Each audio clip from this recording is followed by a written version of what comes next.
Searching for the clasp, she opened it and slipped her fingers inside. Yes, everything she needed was there.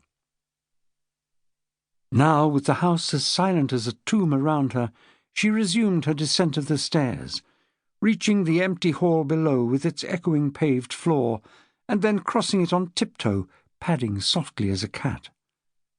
Her goal was a long corridor that ran the length of the house, and when she came to it she turned right and made for a door that gave onto the garden. She had almost reached the end of the passage when a figure appeared from one of the doorways ahead of her, and she slowed her pace, unsettled at being discovered. But it was only one of the maids, who stood aside, bobbing her head as Portia went by. The door was a few paces further on, and as she opened it and slipped out into the blazing hot afternoon, a wave of relief washed over her. Although she didn't want to admit it, even to herself, she was afraid of him. The men she had known in her life, and there were many, too many, had been mostly of a type, and she had learnt what to expect of them, which was little enough. But he was different, unreadable, unknowable, and she had sensed that his silent presence and cold, ever-watchful eye signalled a more dangerous and less predictable nature than any other she had encountered in the past.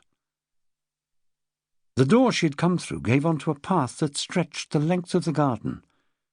Walled on either side by high yew hedges, whose topmost branches had been trained to meet overhead, it offered a shield against prying eyes, even those who might be watching from the bedroom windows above.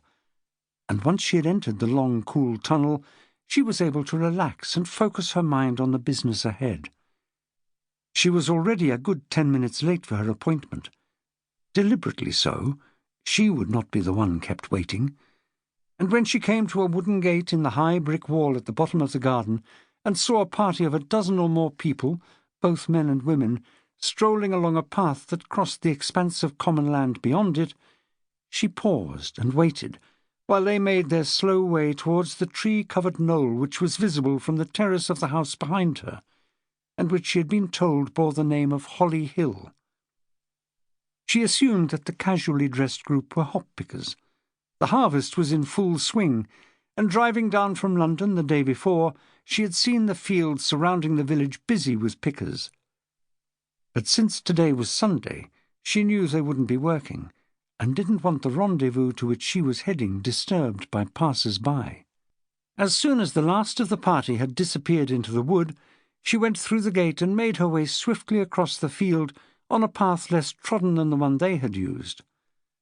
The two paths met on the far side of the meadow, just short of the wood, and when Portia got there she glanced over her shoulder to make sure she was not being followed, before continuing in the wake of the group, whose voices she could hear in the distance ahead of her, plunging into the gloom of the wood whose deep shadow was in stark contrast to the bright sunshine she had just stepped out of.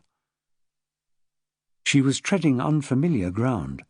She had never been invited to the house where she was a guest before, so its surroundings were new to her. But she had been given directions easy enough to follow.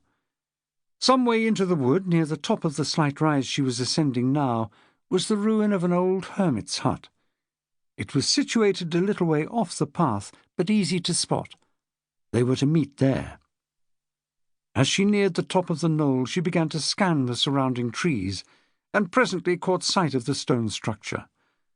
Overhung by a towering beech, it was without a roof. Only the walls still stood. She stopped to peer at it, and as she did she heard the sound of movement behind her. It might have been no more than a twig breaking, but she stood still for long seconds, peering into the shadowy depths of the wood, waiting until she was sure no one was there. Only when satisfied did she turn back to peer at the ruined hut again, and almost at once caught sight of a figure moving about inside. One moment it appeared at the single window. The next it was standing in the doorway, barely visible in the deep shade cast by the branches overhead. Poised to move forward now, she hesitated. Was she going too far? Had she overreached herself? She knew what he would say.